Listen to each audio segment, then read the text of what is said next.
Good morning friends, आप सबों को एक और बार हमारे सर्वशक्तिमान प्रभु यीशु मसीह के सामर्थ्य नाम में जय मसीह की। आज के मनन का भाग हमने लिया है जो आपको मुझे मिलता है उत्पत्ति की किताब अध्याय 18 उसकी 14वीं आयत। Book of Genesis chapter 18 verse 14 लिखा है, क्या यहोवा के लिए कोई काम कठिन है? होगा। नियमित समय में अर्थात वसंत ऋतु में मैं तेरे पास फिर आऊंगा और सारा के पुत्र उत्पन्न होगा। अजीजों, यहां पर आप और मैं देखते हैं एक सुंदर एक चित्रण जहां पर परमेश्वर का भक्त अब्राहम है, सारा है और परमेश्वर के दूत लोग बात कर रहे हैं। और परमेश्वर का दूत कहता है कि यहोवा तुझे आशीष देगा, यहोवा तुझे संतान देगा। और आप और मैं देखते हैं जब वो इस बात की प्रतिज्ञा कर रहा था तब उतने में सारा इस बात को सुनकर हंसने लगती है, क्योंकि उसे ये लगा कि मैं बूढ़ी हो चुकी हूं। उसे ये लगा कि ये तो हो ही नहीं सकता। और जब उन बातों को वो सुनती है तो वे बातें उसे तकियानुसी बातें लगती हैं। वे बातें ऐसी बातें लगती हैं जो मानव जाति के इतिहास में कभी संभव न हुई हो। और इस बात को सुनकर वो हंसने लगती है। अजीजों, क्या हमारे जीवन में भी इसी प्रकार हम लोग कई बार नहीं करते? इंग्लिश में एक वर्ड है कि we always want to play safe. हम हमेशा सुरक्षित जगहों पर रहना चाहते हैं, सुरक्षित खेल को खेलना चाहते हैं। लेकिन मैं एक बात आपसे कहना चाहता हूं, अगर हम खाली सुरक्षित जगहों पर रहना चाहते हैं, सुरक्षित भाव के साथ ही बढ़ना चाहते हैं, तो फिर आप और मैं कभी भी परमेश्वर के अद्वितीय हाथ को आपके मेरे जीवन में नहीं देखेंगे। परमेश्वर कैसे अपने काम को करता है?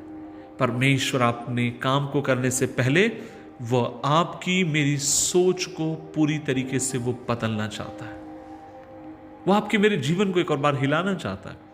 वो आपके मेरे विश्वास को एक और बार चाहता है कि we should stretch out our faith. हमें अपने विश्वास को और खींचने की जरूरत है, वो चाहता है। और फिर वो हमसे कहना चाहता है कि जब तू इस तरीके से करेगा, यदि तू मेरे नाम से खड़े रहकर, यदि तू रिस्क लेने के लिए तैयार है, मेरे वचनों के ऊपर भरोसा रखकर अगर तू आगे जाने के लिए तैयार है, तो तू फिर मेरे बड़े बड़े अद्भुत कामों को अपने जीवन और परिवार में देखने पाएगा।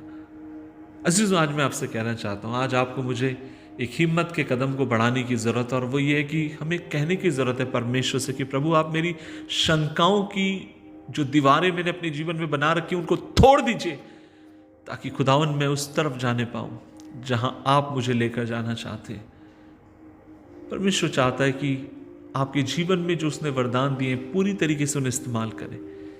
परमेश्वर चाहता है कि जिन वादों का आपके जीवन में, मेरे जीवन में उसमें दिया है, उन वादों को पूरी तरीके से वो पूरा करने वाला हो। लेकिन उसके लिए आपको परमेश्वर से कहने की जरूरत है कि प्रभु जी, मुझे उन जगहों पर लेकर जा जिन जगहों पर तू मुझे लेकर चलना चाहता, उन जगहों पर तू मुझे चला जिन जगहों पर तू मुझे चलाना चाहता है। लेकिन बशर्ते एक ही शर्त है, और वो ये है, खुदावन तू मेरे संग आए। परमेश्वर तू मेरे साथ हो, खुदावन तू मेरे संग रहना, परमेश्वर तू मेरे साथ रहना। और मैं आपसे कहना चाहता हूं, जो आपके संग होगा, साथ होगा, वो आपके लिए अद्भुत काम करने वाला परमेश्वर है। मैं आपसे बोलना चाहता हूं कि एग्जाम कौन से बच्चों को पसंद है, किन लोगों को परीक्षाएं पसंद है? किसी भी नहीं। और हम सब बिना परीक्षाओं के पास होना चाहते हैं। जैसे कुछ दिन पहले यूपी में हुआ है और भी जगहों पर हुआ है। लेकिन मैं आपसे बोलना चाहता हूं, ये तो कभी कभार हो जाता है, लेकिन वास्तव में अगर आपको मुझे दूसरे आयाम में पहुंचना है, तो हमें कहीं ना कहीं पर अपनी परीक्षाओं को देखकर हमें आगे की तरफ बढ़ने की जरूरत है। और जब परीक्षाएं होती हैं, वे हमें अनिश्चितताओं में डालती हैं। परीक्षाएं होती हैं, वो हमारे जीवन को हिला के रख देती है।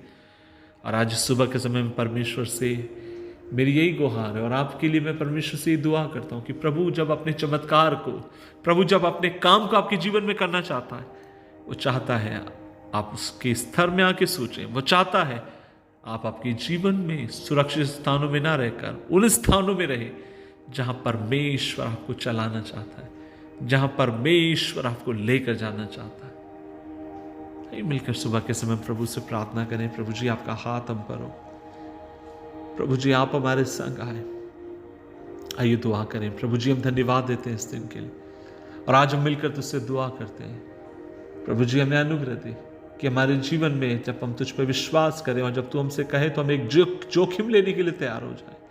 We would be able to take a risk for father, खुदा हम जानते हैं जब हम तेरे नाम से जोखिम लेंगे, खुदा तू हमारे संग होगा, साथ होगा। और प्रभु जी, तूने हमारे लिए पहले से एक चमत्कार को मन में अपने सोच रखा और तू हमें वहां तक ले जाना चाहता है, इसके लिए धन्यवाद। मदद कर खुदा, अपने पवित्र लहू में हमें छुपाए ना। खासकर जितने लोगों ने आज संदेश सुना, मैं दुआ करता हूँ एक एक के लिए प्रभु जी, यदि किसी कोई अपने सोच में, विचार में, परिवार में अगर फंसा हुआ और सीमित है, यीशु के नाम में खुदावन वो तेरी सोच में रहकर सोचे और उन मुकामों पे पहुंचे जहां पहुंचाना चाहते हैं। यीशु मसीह के नाम से मांगते हैं, आमीन, आमीन, आमीन।